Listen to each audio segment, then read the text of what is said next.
We are live on Facebook as well.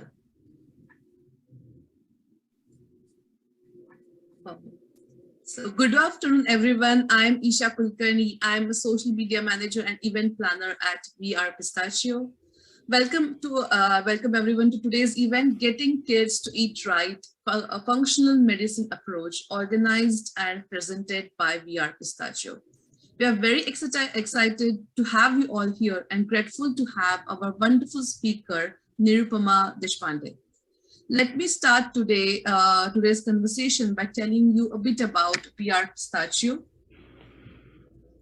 Then I'll introduce you to our speaker, and then we'll get started to our event that you all are very much looking forward to attend. So We Are Pistachio is a global community of, for, and by relocating spouses. This community is built by relocating spouses Aditi Patil and Dipali Paul. We Are Pistachio focuses on empowering relocating spouses to navigate this adventure. We support relocating spouses by helping them to learn, upskill, network, and build their local presence. What is Pistachio vision? No relocating spouse is ever alone. Our mission: unlock the personal, professional, and economic potential of every relocating spouse. We Are Pistachio we offer upskilling webinars, networking events like this, mentoring programs where we organize broader programs for relocating spouses because we understand how important it is once you relocate to a new country to build your pod and network. So far, we have done more than 35 upskilling events, more than 12 networking events, and more than 2 membership pods. Meet our We Are Pistachio founders, Mrs. Aditi Patil. She is a executive coach, and Mrs. Dipali Paul. She is an entrepreneur and co-founder of We Are Pistachio. So we often get asked what's in the name, why We Are Pistachio. So We Are Pistachio is because like a pistachio nut, we are open. We are happy. It's a happy nut in China. We are global. We are tough, and you gotta have some nutty side to you because you've been locating so much so throughout the world. So without further delay, let me introduce you to our charming, energetic Star Trek enthusiast and science lover, Nirupama Deshpande. Nirupama Deshpande is a PhD scientist with several years of research experience in both combined fields of oncology, genetics, molecular, and cell biology. She received her PhD with a summa cum laude from Johannesburg University of Mainz, Germany in development neurobiology. Previously, she worked at Stanford University as a research scientist, then moved on to work in medical communications. She got introduced to the world of functional medicine while working for the Australian College of Environmental and Nutritional Medicine. She has been invited to give talks about nutrition education at Parent Teachers Association of Schools, outreach programs such as dyslexia awareness, and conferences. She believes in the motto that your food is your medicine. Currently, she is a freelance medical writer, mother, and a teacher of 2 homeschool kids, and enjoys Kathak, an Indian classical dance form, from her in her spare time. Welcome, Niru. Here's to you. Thank you, Isha, for the kind introduction, and thank you everybody for joining with me today. And I'd like to thank We Are Pistachio for building such a wonderful community and providing this opportunity for all of us to get together. So before I start my talk, I'd just like to put a disclaimer out there saying that this talk is not meant for medical advice. I am not a physician, but it is just for education and creating awareness that something called functional medicine exists. And if you're sold with this idea, you're welcome to go and explore this. That's basically my intention, to throw some pointers at you.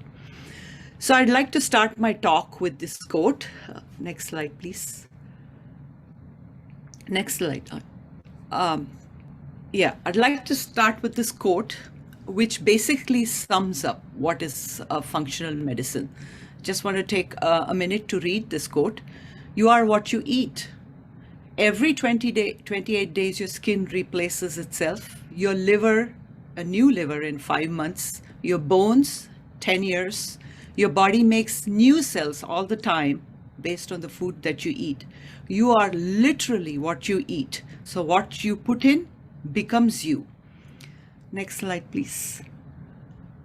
So functional medicine basically integrates all aspects of biology, where we biologists call it systems biology, where we look at all sorts of omics, genomics, nutrition, epigenetic factors without throwing a lot of jargon at you. It basically means we look at a cell, look what's inside the cell, then associate that cell to the organ, associate that organ with the other organs, and all organs put together, you get the whole body.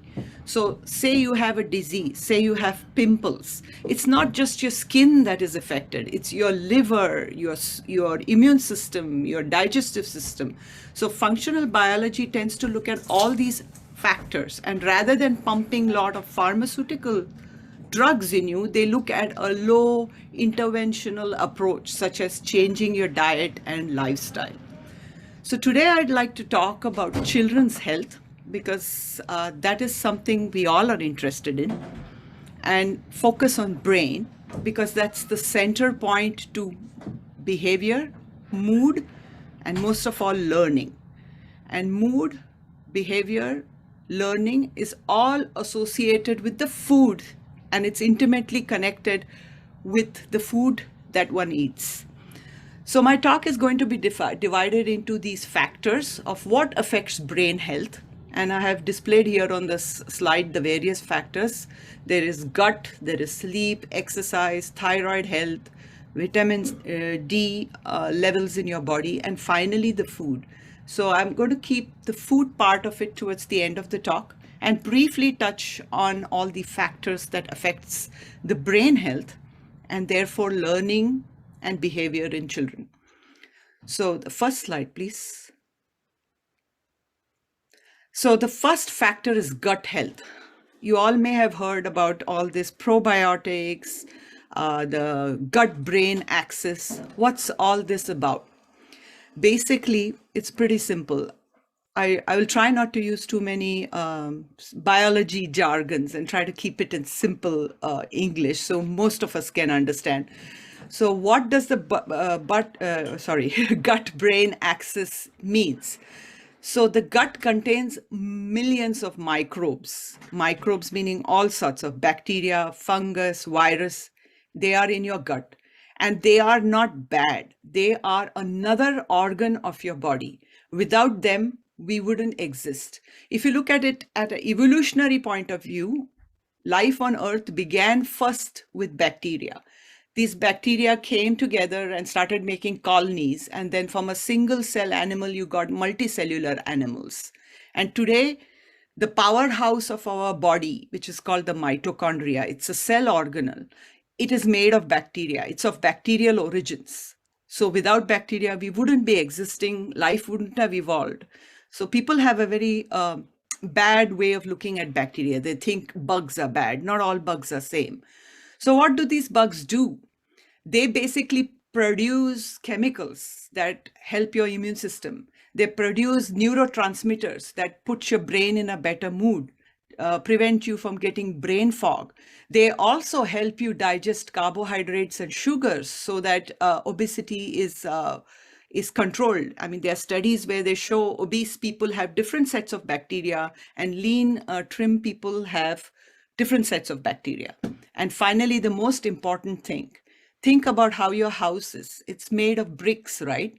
The bricks are cemented together with some kind of binder. So that's exactly how your gut is. It's made up of bricks, and these bricks are cemented together, and this is held in place by the bacteria. It's like a barrier. When the bacteria are not in a good balance in your gut, these walls get holes. So what you eat directly gets into your bloodstream and triggers a very powerful immune reaction And so you get disease, or you get allergies, or you get behavior problems, mood problems. So it is extremely important to have good bacteria in your gut. So how does one go about this? So the second slide, please. The next slide. So this is basically summarizing what I just said. The gut, that is the intestine, has to have this bacteria. The bacteria produce different kinds of chemicals which help your brain, the liver, and fight against infection, and also protects you against allergies. The next slide, please. So the way you get good bacteria into your gut is by the use of probiotics. The main, most important thing about probiotics is they have to be live, living bacteria that you eat. So these probiotics help you in digestion, in your bowel movement.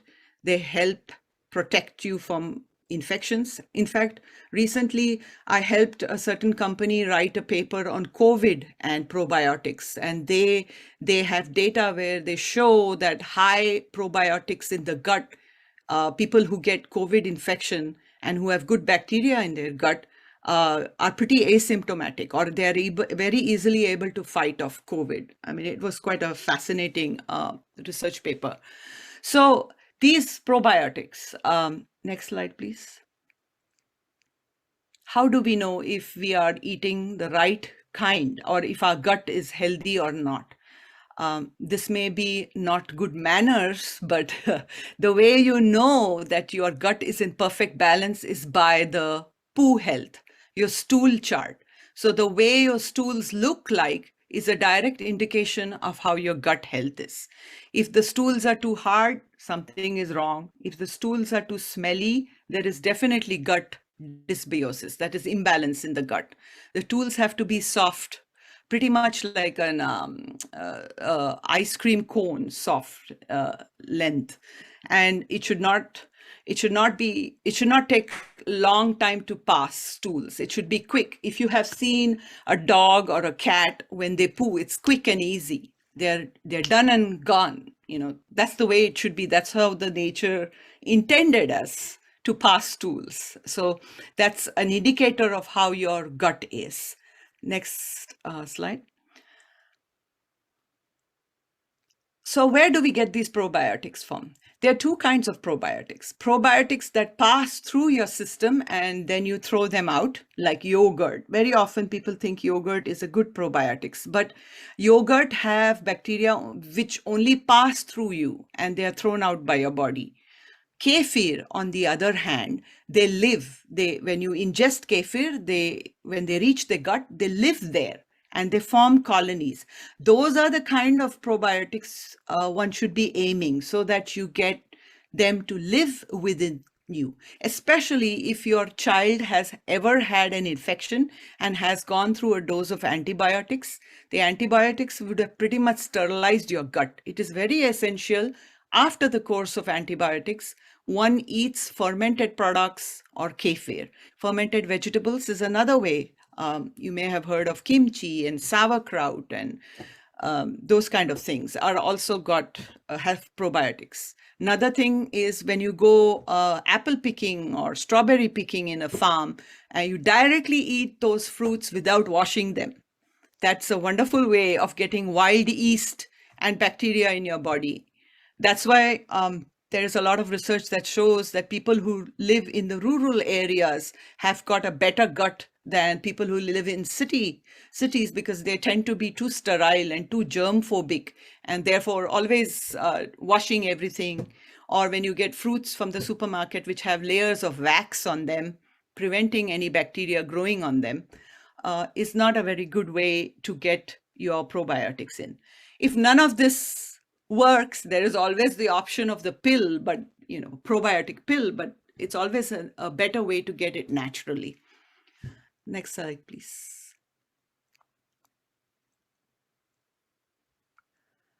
So the second factor is vitamin D, and it's quite alarming actually. There is a high percentage of people who are vitamin D deficient. And vitamin D is not just a vitamin, but it is a hormone, and it's a precursor for many chemicals that is produced in your body for good health. And the best way one gets vitamin is 20 minutes of sunshine for at least 6 months of the year. That's the minimum. Sometimes we don't get that because of our work and lifestyle, or sometimes we just don't go out in the sun.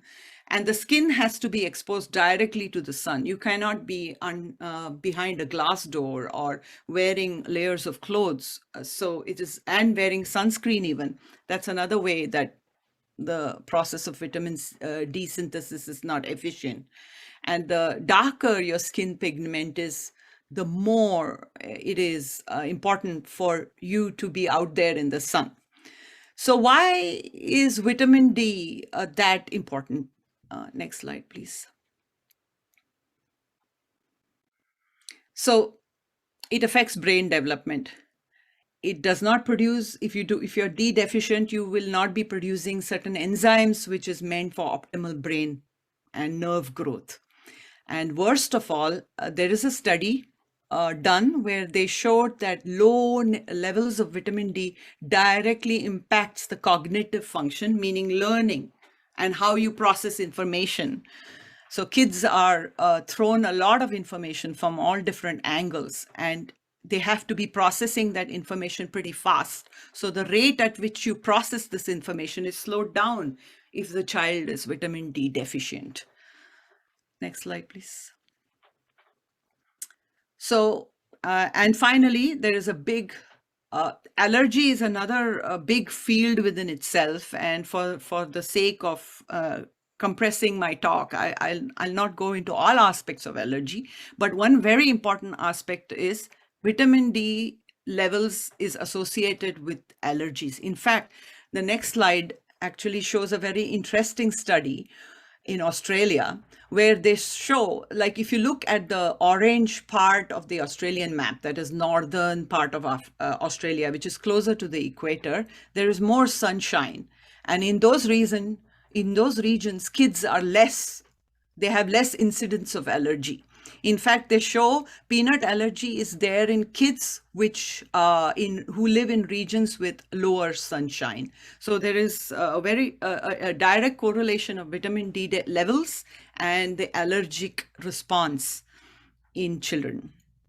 Next slide, please. That pretty much shows how the allergy index is across many countries, and Australia is the top because in Australia the sun is very harsh and people are told constantly to wear sunscreen, regardless your skin color, whether you're fair or dark. They just tell you to put a lot of sunscreen, and that leads to vitamin D deficiency, unfortunately. And actually I had to file a report saying because my tone is brown, we don't need that much of sunscreen unless you're out there for a long time, like 2-3 hours, but 20 minutes, you can take the sunshine. You do not need that level of sunscreen. It's been shown darker the skin, longer the time they need in the sun to synthesize vitamin D. Like white skin, it's 20 minutes. For that same amount of very dark skin will take 2 hours to synthesize that same amount of vitamin D.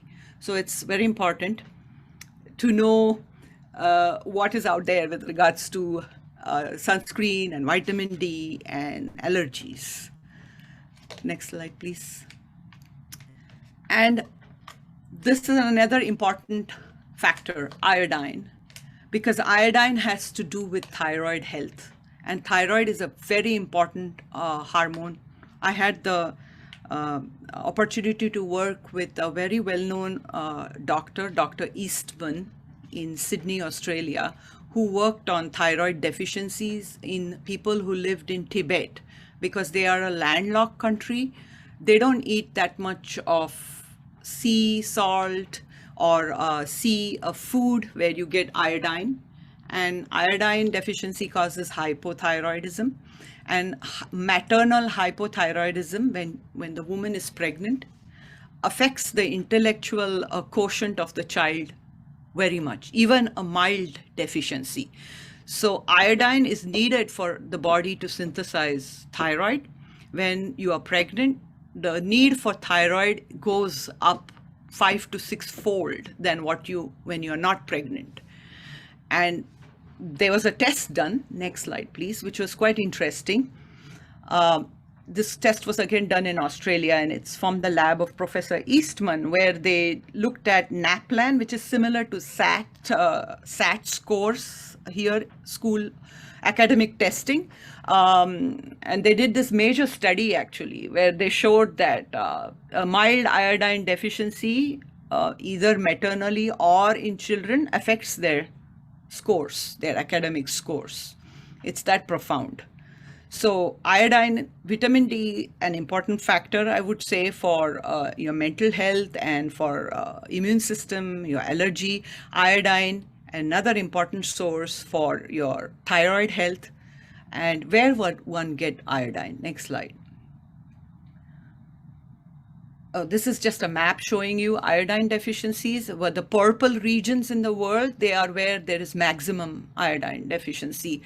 And in United States, it's kind of the gray zone, but it's changing. In 1940s, it was mandatory to make all your salt iodized, but I think they removed that restriction, that law. So people don't necessarily get iodine from the salt. Another way you can get iodine is dairy, not because dairy has iodine. The dairy industry uses iodine to clean and sterilize their instruments. So the milk that is produced will have iodine contamination, which is actually good because you're getting iodine from milk. But many people, for health reasons, avoid dairy. Then they are avoiding this iodine source. Then you avoid iodized salt, then there goes your second source of iodine. So the next slide shows you where you could get iodine. You can get it through iodized salt, which I talked about, seaweed and seafood, all kinds of seaweed, which you should be having at least 3 meals a week of some kind of seaweed or seafood kind of food. And dairy, as I told you, because the iodine is used to wash all the instruments. And meat and eggs, of course, have a natural source of iodine. So next slide, please. One of the most important factors for brain development, learning, and mood is sleep. We all know that, isn't it? It's a no-brainer, actually. Like, you don't sleep well, you're in a crabby mood next morning, and then you cannot focus. Why? Why does this happen? And in children, it is even more profound. It is extremely important for children to have their required sleep, because when one is sleeping, the brain pumps out all the toxins. That is it goes through a lot of chemical reactions, right? All the chemical reactions have byproducts. They are called metabolites, not really toxins. They are metabolites, which shouldn't be in the body. It should be thrown out. And this is the time when the brain cleanses itself and throws out all these byproducts in the blood, which is then cleansed out by your kidneys. So, and it is also the time when there is growth hormone production. So when children who are deficient for sleep have stunted growth, they are not making all their milestones in the chart, primarily because of low growth hormone production. So the next slide shows you how much of sleep is actually required at different ages. The maximum being, of course, newborn to about 3 months old. They sleep most of the day. Of the 24 hours, it's 18 hours of sleep. It is required because their brain is fast developing at that time. And recently I read a paper where American teenagers, they are the most sleep deprived bunch of people. Don't pay attention, probably, I don't know, on social media in the night, or studying too hard for their high school. It is extremely important for young adolescents at least to have 8 hours of sleep. If they aren't getting that, the functioning affects. And so 8 hours for a young adult, 18 hours for a newborn, about 10 to 12 hours in between ages. It depends. It's just a range over here. So at least more than 8. A child should not be sleeping 8 hours. At least 10, I would say, would be a good sleep cycle. Finally, there is always, I think, movies and social media or whatever is responsible for showing this image like all brawn and no brain, like very muscular person is kind of dumb. Actually, that is very wrong. The more fit you are, the more your brain is functioning optimally. The more muscles you have in your body, the more better you are able to process insulin, which is one of the hormones required, which is required, of course, but it's also responsible for creating inflammation. So the three things why there is dis-ease, that is a disease, which is actually dis-ease, that you're not at ease, is inflammation, trauma, or infection. Infection and trauma is very well addressed by modern medicine. There are lots of pharmaceutical drugs out there that cure infections. Trauma, of course, like a bone fracture or something like that. Modern medicine is really good at addressing those questions. Inflammation, not so much. And inflammation is the root cause of all disease, is what functional medicine says. Inflammation is just not like swelling in where you are injured, but your body, the systemic inflammation. Actually, the word itis in Latin means inflammation. So if you notice, all diseases have it ends with itis, like arthrosclerosis is arthritis, or diabetes. The end part is actually what it says. It's the inflammation of that area. So coming back to exercise is very important to brain because that reduces inflammation, that secretes all kinds of good hormones. It puts muscle mass, which helps you able to process insulin better.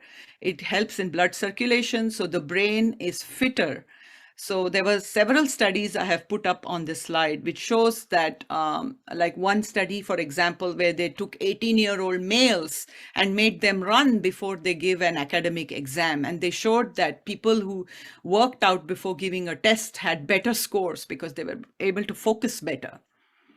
So, so all the factors I touched so far is probiotics, vitamin D, iodine, exercise, sleep.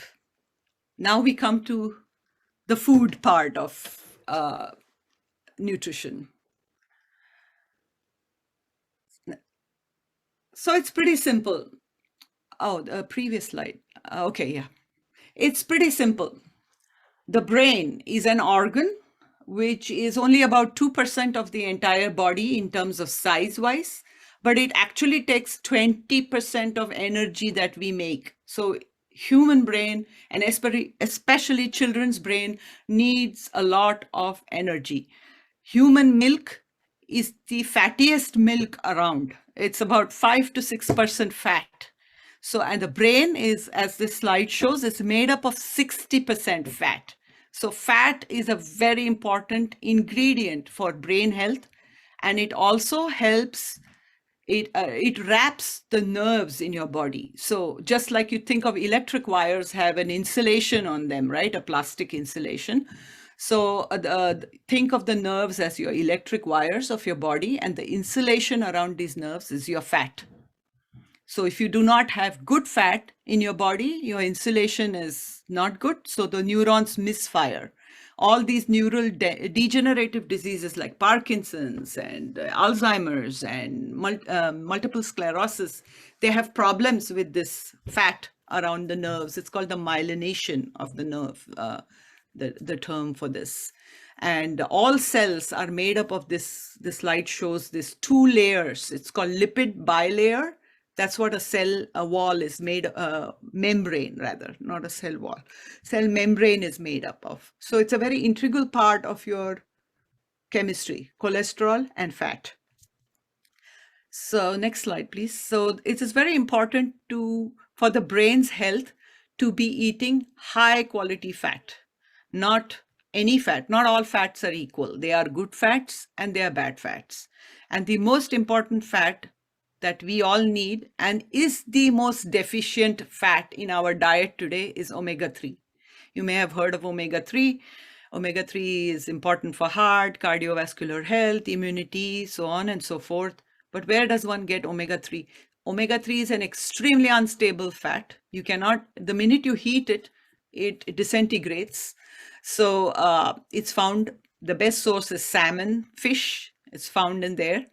And the key to good health is there is another fat called omega-6 and another fat called omega-9. They are different fatty acid chains without getting into the chemistry of how these chains are. So the key to good health is a ratio of 2 omega-3 to 1 omega-6. That is 2:1 ratio of omega-3 to omega-6.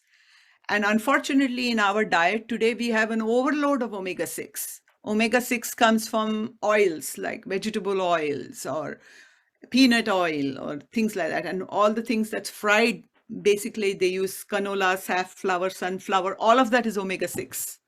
So you do need omega-6, but not an overload of that, and not at the cost of not having any omega-3. So you have to make sure that your omega-3 is in balance with omega-6.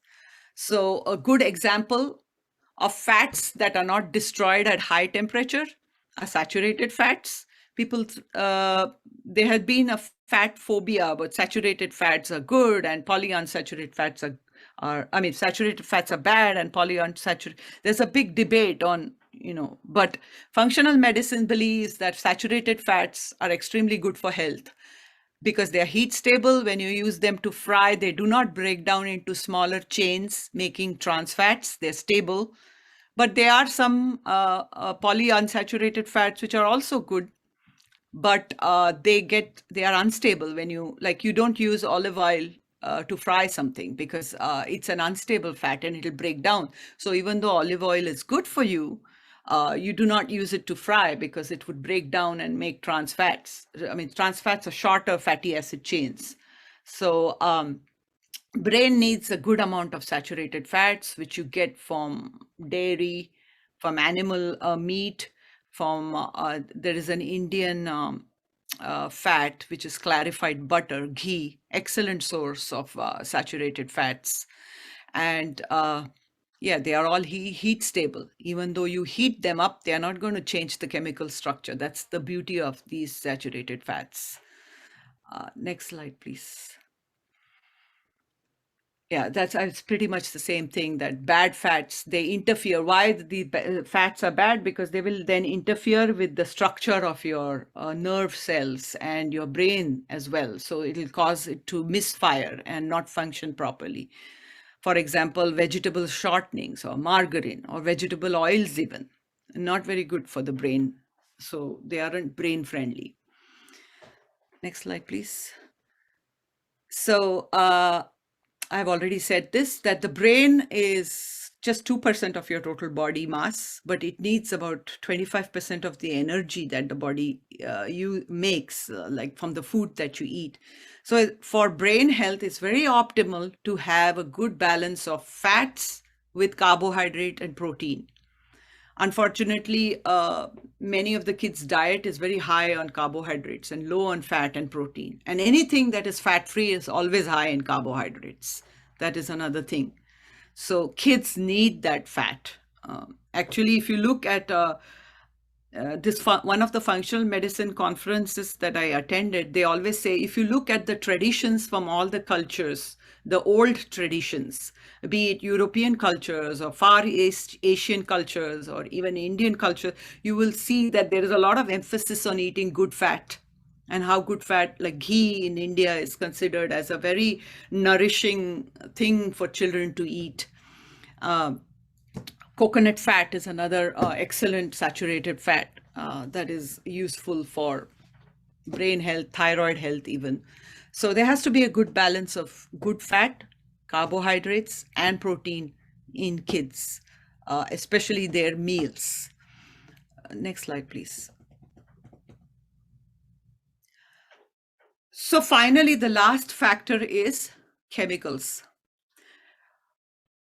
It's very simple. When you pick a food, if it has more than 5 ingredients in it, it shouldn't be what is need. You should not be eating that, or especially the kids. There are all sorts of names when you read ingredient labels, flavoring agents and whatnot, and they have names which you can't even pronounce. So simple rule of thumb is do not pick up anything which has more than 5 ingredients. Do not get into this agonizing thing. Is this good for me, or is this good? Something which your grandmother would not recognize? Don't eat it. As simple as that. Take a simple dish, like say you make pasta bolognese at home. I mean, each of those products have very simple ingredients in it. It doesn't have so many whatnot in it. For example, if you buy shredded cheese from grocery stores, shredded cheese, they put an antifungal agent in them so that the shredded cheese stays in your refrigerator for a longer time. I mean, if even the fungus doesn't like that food, why should your body be eating that food, right? Like the bacteria don't like it. Basically, anything that has an advertisement is not something that you should be eating, because by nature, all the foods that come in a packet have preservatives, and they want the shelf life of that product to stay longer so that their profits go up. When you make butter at home, for example, it goes bad within 1 week. I have made butter from scratch. It goes bad within 1 week. Butter that you buy from stores, it seems to stay in your refrigerator forever. So even if the bugs are not liking it, it's a signal saying that your body shouldn't be eating that either. So if you want to buy shredded cheese, better buying a block of cheese and you shred it and you freeze it rather than buying shredded cheese because of the antifungal agents. Or when you buy free-flowing salt, it has aluminum so that it doesn't cake. So it's free-flowing. So there again, there is a chemical. So something as innocent as salt, you would think, well, they have chemicals. There's chemicals in every single thing: color, food flavoring, enhancers, preservatives. So simple formula: do not eat anything that comes out of a packet. Do not eat anything that has more than 5 ingredients. Do not eat anything that your grandmother can't recognize. You don't need a scientist or somebody to tell you, oh, monosodium glutamate, it is just that. No, it is not just that. It is something that your body doesn't know how to process, and it affects the brain directly. Next slide, please. So the question is, how should, yeah, I think I just touched these topics. So next slide again. How should you be shopping? Because it's so very confusing. There are so many things out there. So what is the right way to shop? Very simple. When you enter the grocery store, just stick to the perimeter. This is all that we actually need. All those long lengths of aisles which is in between, you don't really need any of those foods. In this slide, they show, as you enter the fruit section, the vegetable section, then the dairy, the meat, and then you exit. In this slide, there's a little wine section. I think that doesn't apply for the kids, but it's okay for adults to have a little bit of wine, but not for the kids.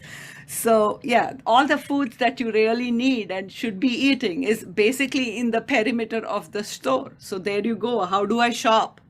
Just stick to the perimeter. That answers those questions. None of those foods have ingredient lists and labels and whatnot over there.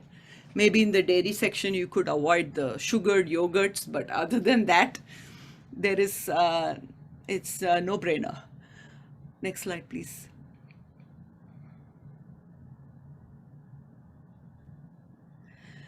So here is an example of how the kids' meals should be looking like. So take an example over here. In this slide, you see this meal has got some ground meat. It has got some fruits. It's got some vegetables, I think celery or cucumber. And the ground meat has the good fats in them. If you don't, in the next dish over there shows coconut, a fresh piece of coconut that has good fat in it. You have avocado that has good fats in it, meat of some kind. So that's how one should be the kids should be eating. Like if they are vegetarians, then there are lentils one can put in there.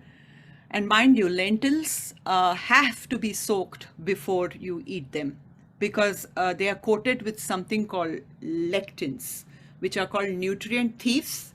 Lectins are there to protect the plant so that the animal eats the plant, takes the seed in its stomach, and poops it out somewhere else where then the new plant comes out.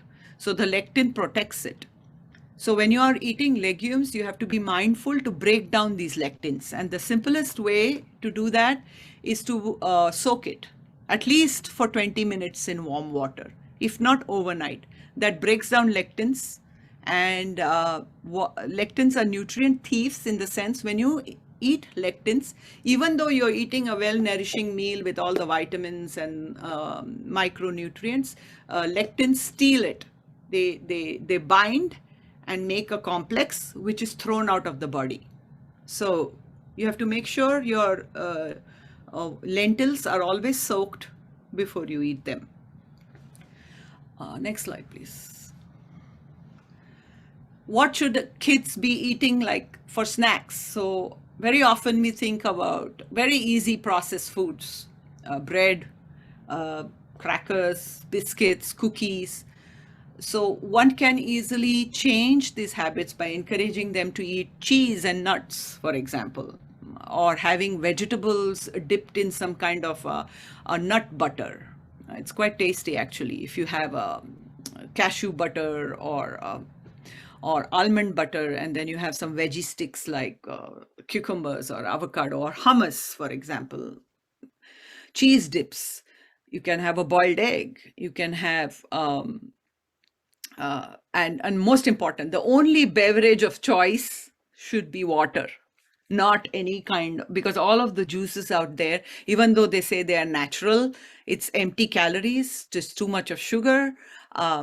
In nature, you wouldn't eat 6 oranges. You would just eat one and be happy with it, right? I mean, one glass of orange juice would have probably 6 oranges. I mean, who would eat? I mean, it's excess of, for example, if you even eat sugar cane, which has sugar in it, but A, it's very dilute. B, it has other factors nature has provided to help you digest the sugar. Sugar cane has loads of chromium. Chromium is a well-known micronutrient to stabilize blood sugar. And it's very important for the brain to not have sugar spikes. So fat will make sure that there are no sugar spikes in the body, where your blood sugar goes very high and then it crashes. And when the blood sugar crashes, that's when you get that hangry symptom. So your blood sugar should be stabilized at all times. Fat release, maintains your blood sugar very at an optimal level over a longer time, or even protein. But simple carbohydrates will spike the blood sugar and make it crash. So you're hungrier often and you want to eat often because your blood sugar has gone low. But whereas proteins and fats will keep your blood sugar stable over a longer period of time, so you don't get hungry oftener. So it's very important to kids to have a fatty breakfast or a proteinaceous breakfast, because when they set out to school and their body has lots of good fats and good proteins in them, they are able to focus better. And the way I get my kids to eat, I tell them they can have their candy as long as they finish their protein and fats in their dish. And they automatically would not want to have the candy after that, because you do not crave for that kind of food. One doesn't have to deny things to them. It makes them feel empowered if they feel that they can make the choices and they are allowed to eat candy and they are allowed to eat this and that. Keep it for them, but always tell them, finish your stuff and you can eat as much as you want. And trust me, they will not eat as much as they want. Sometimes my kids don't even go towards that, because fat is what satiates you. You do not get cravings after you have had a good fatty meal, the good fats, mind you. So next slide, please. Another thing is lead by example. If parents are not eating any vegetables, so will not the kids. And you can always hide your vegetables in many things, in the pasta sauces, in soups. When you make meatballs, you can put pureed vegetables in there. So primarily the foods that one should be eating is meat and 2 veg and some bit of grain on the side. Call it rice or a roll, dinner roll. If you look at traditional European diet, it was always meat and 2 veg, and their breads were made from sprouted wheat. The wheat was processed in a very different way in the olden times than how we eat the breads today. It is mostly white flour, and there's too much of wheat in everything. Wheat is the primary calorie, and the other things are just a little bit. It just should be the other way around. Wheat or rice or wheat should be a vehicle to deliver protein and vegetables. That's the way functional medicine looks at it. Next slide, please. So another question that is very, I think you have to double click because I think this is an animation. Next, lot of times one gets asked this question, should we really be buying organic? I mean, organic food sometimes is expensive. Sometimes it doesn't fit into the budget of everybody. So why?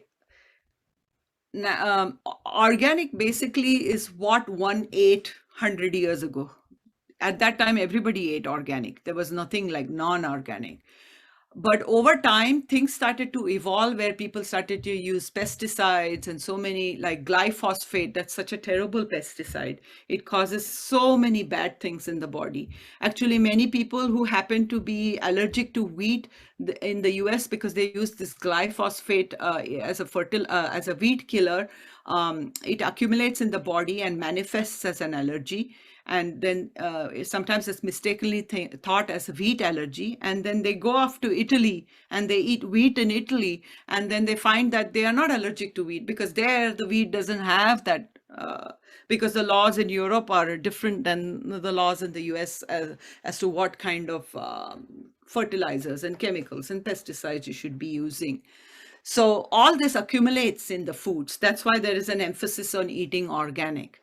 Here in this slide, they show that the foods that you should definitely eat organic, and the others are, it's okay if you don't get it organic because they do not accumulate that much of pesticides in them. Number one culprit is strawberry. It is terrible, strawberry, because it easily rots. They spray all sorts of things on the strawberry to keep them good for a longer time.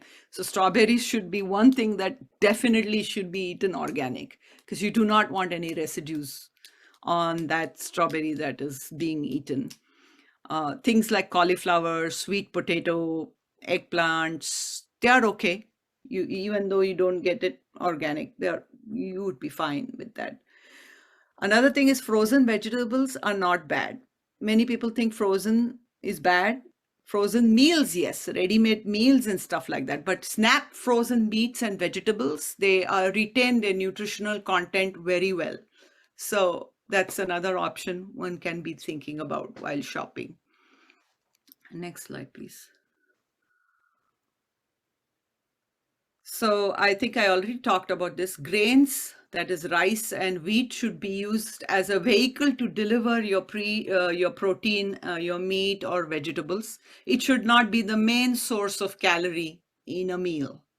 It should just be a side dish. If you look at plates of people today, everything is very wheat based. There's tons of wheat and very little of the other things in it. It should just be the other way around. One can also use other wheat substitutes. Instead of eating wheat, you can eat millets of different kinds. You can eat spelt, which is a cousin of wheat. Now, let me just tell you a little bit, a small story about wheat. Why wheat? So once upon a time, in ancient history of humankind, wheat had only about 6 to 7 gluten coding genes. But then came along some smart humans who decided, hey, my bread is not fluffy enough or my cakes are not soft enough. So they married the wheat to grass family. And this marriage caused the modern wheat, which is called the dwarf wheat, which have got like about, I don't remember the exact number, but something like 24 to 25 gluten coding genes in them. So, and dwarf wheat, because farmers did not want the wheat to grow very tall, because then you couldn't use the machines to cut the heads where the, the wheat thing grows. So they married this to the grass family to get shorter wheat so that the farm machines could cut and process them. So the modern wheat is nothing like how the ancient grain looked like. So spelt is a cousin of wheat, or ancient wheat, if you will, which has less gluten coding genes in them. And if you make breads and cakes out of spelt, it's not as fluffy or soft, but it's still a cake, it's still a bread, and it still tastes quite good. So one could think of these as alternatives to eating modern wheat, that is.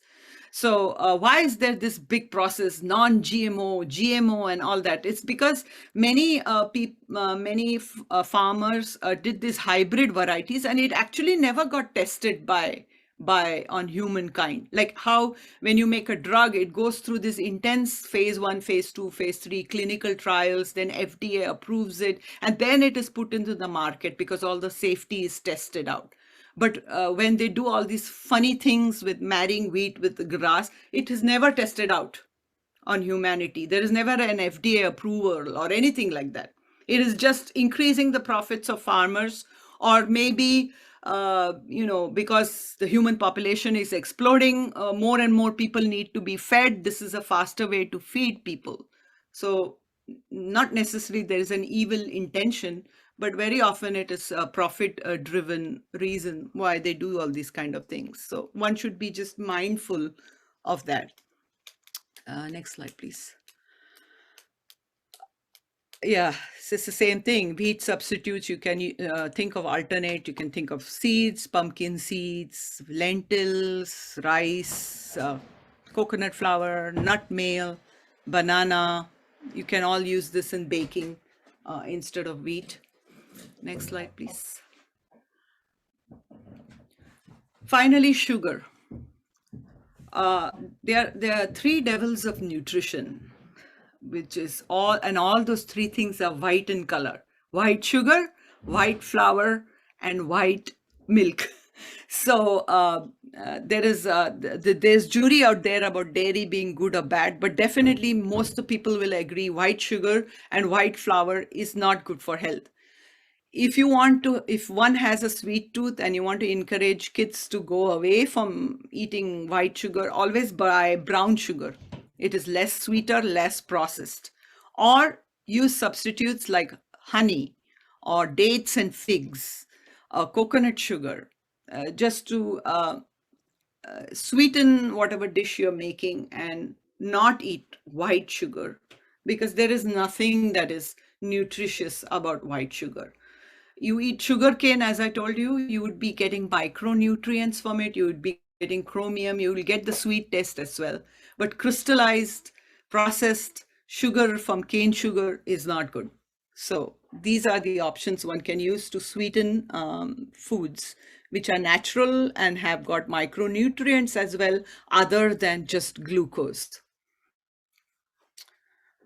Next slide, please. And finally, I'd like to end the talk, I think, with you could use spices. The top 5 spices which are highly beneficial are these: turmeric, ginger, cinnamon, cloves, and allspice, because all these spices help reduce inflammation. Turmeric especially, there is a lot of research going on. The active ingredient in turmeric is amazing anti-inflammatory thing.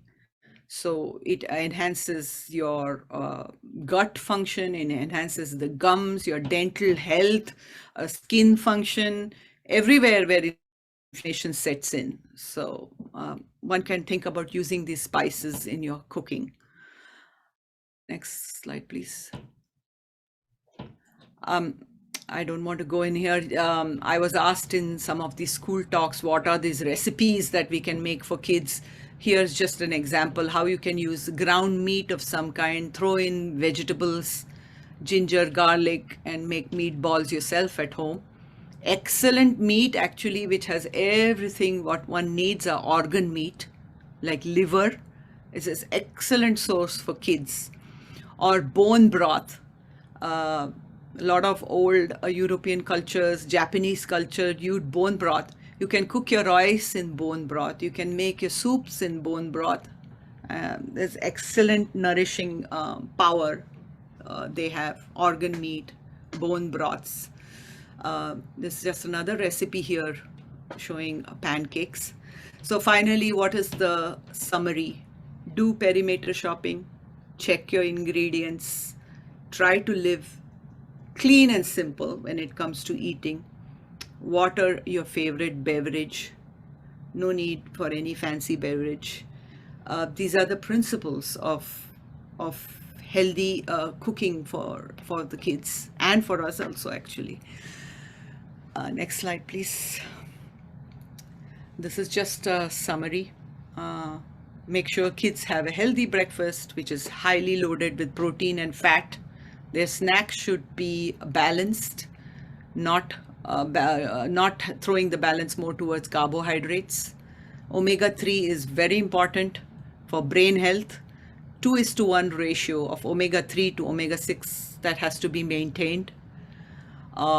Nuts, snacking on nuts, a very nice habit to develop. Fitter kids do better at school. Even a small amount of sleep deficiency damages academic performance. And play in the sun and get your hands and feet dirty.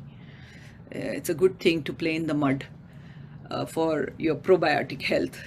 So I think that's it with my talk today.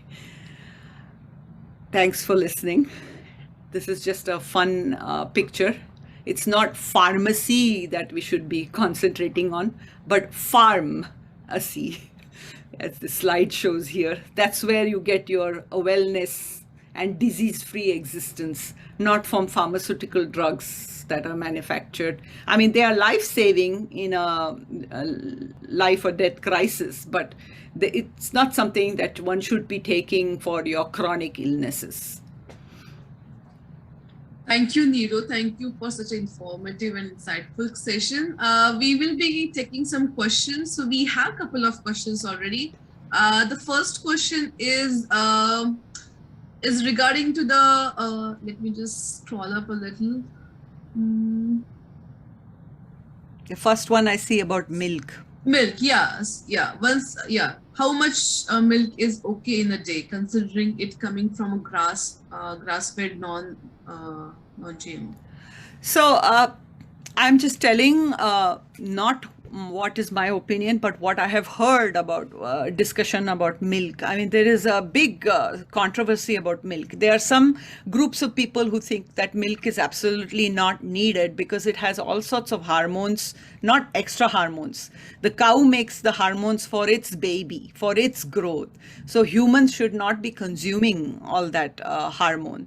But having said that, there is a group of scientists who believe that raw milk, for example, is a very good way of having dairy. But sometimes, unfortunately, raw milk is not available because of whatever laws and whatnot. So if one must consume milk, you should restrict it to about a glass a day, not more than that. And it should be A2 milk. Now, what is A2 milk? So just to tell you a little story about that, cows that were bred to produce more milk, they were bred in a certain way because they had this natural ability to give too much milk. They are A1 protein. It's a kind of a protein where we don't react very good to it.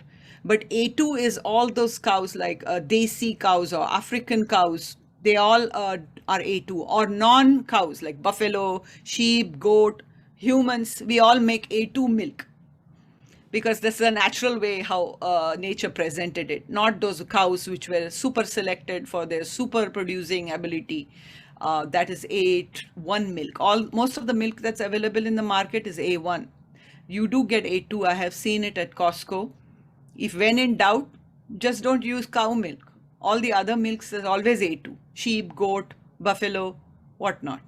They all are A2 milk. doesn't taste that different. Milk is milk.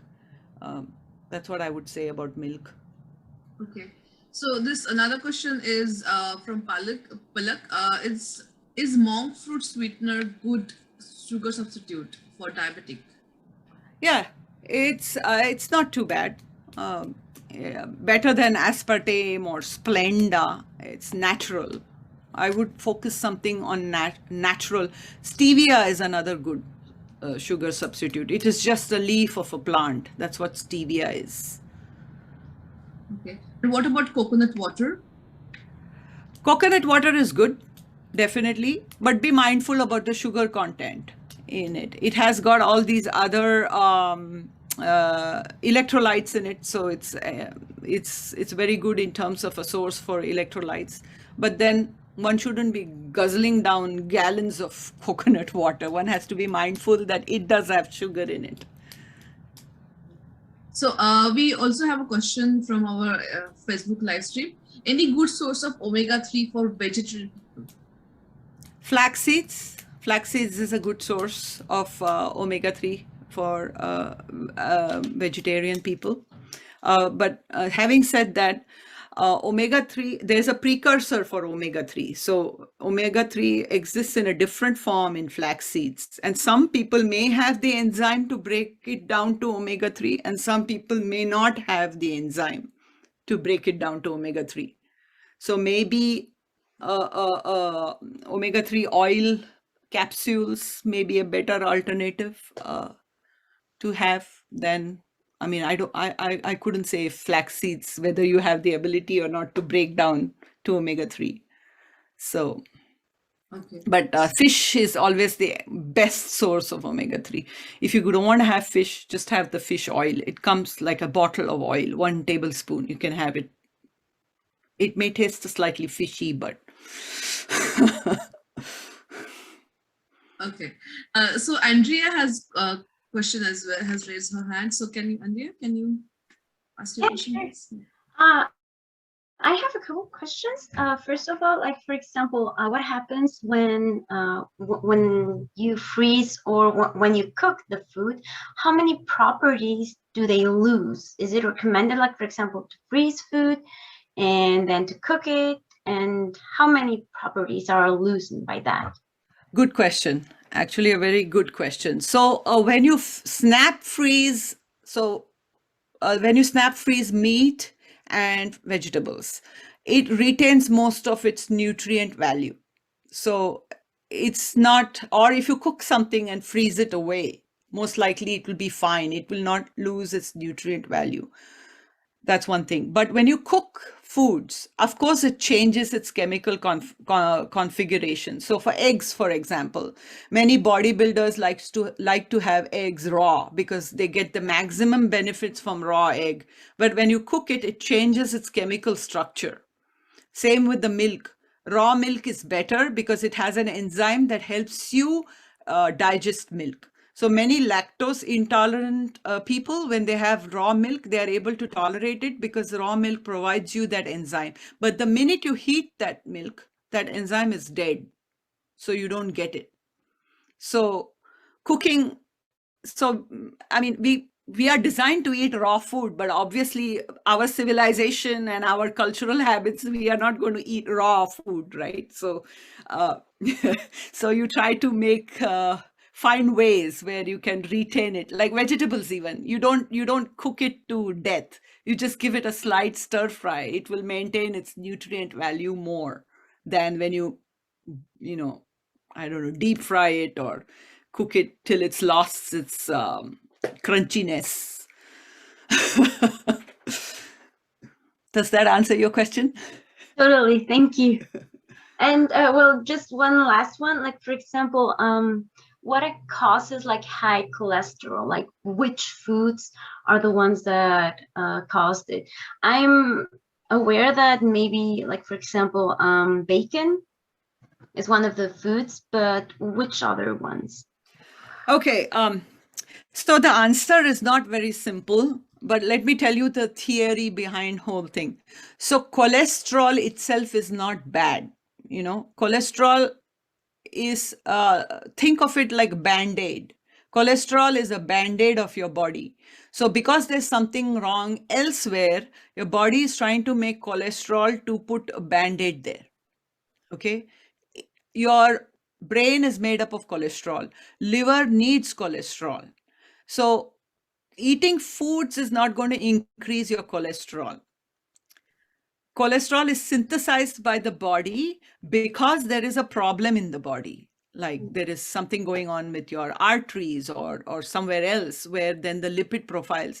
So there is a whole jury out there. There are pro-cholesterol people, anti-cholesterol people. There are people say, okay, saturated fats increase your cholesterol. People who have cholesterol problems should not be eating saturated fat. But on the other hand, there are people who are saying, you have systemic inflammation and that's why your cholesterol is high.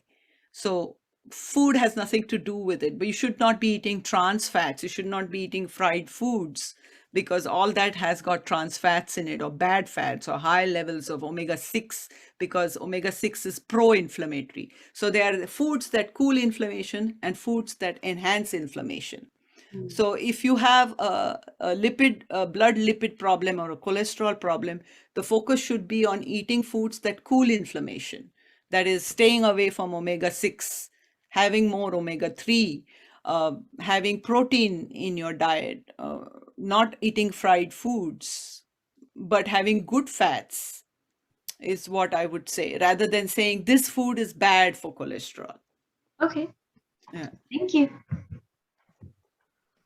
Perfect. Does Aditi have any question? Aditi, Nirali, Brianna?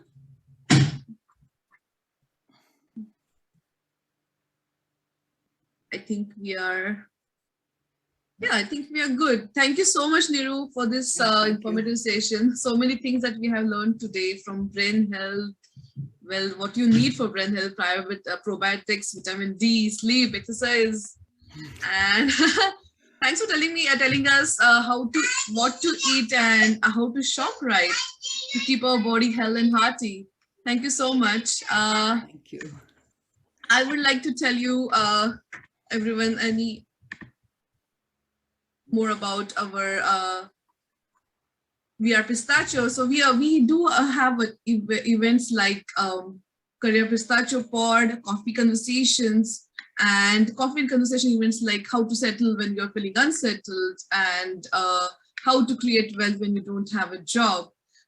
So please do attend the event like this. And I just want to quickly tell you about our services. Own Your Story, going beyond the elevator speech. Relocating spouses struggle very often to introduce themselves and are on the defensive side. So Own Your Story provides a powerful framework so that relocating spouses can lean into their strengths and showcase their own unique journey.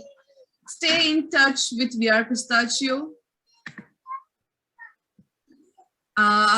Aditi will be sharing you our Facebook handles. Please join our community, write to us, connect with us, so that with this we'll end our session. Thank you, Niru, for leading this wonderful session. Thank you, everyone, for attending this session. Thank you so much, Niru, on behalf of We Are Pistachio, and for giving us this really informative talk. In such a short span of time, you took us through a wealth of information. Thank you. Thanks for listening in, and thanks for providing me this opportunity to talk about a subject which is very close to my heart. And I hope I have in some way made people aware of this aspect of functional medicine. So thanks.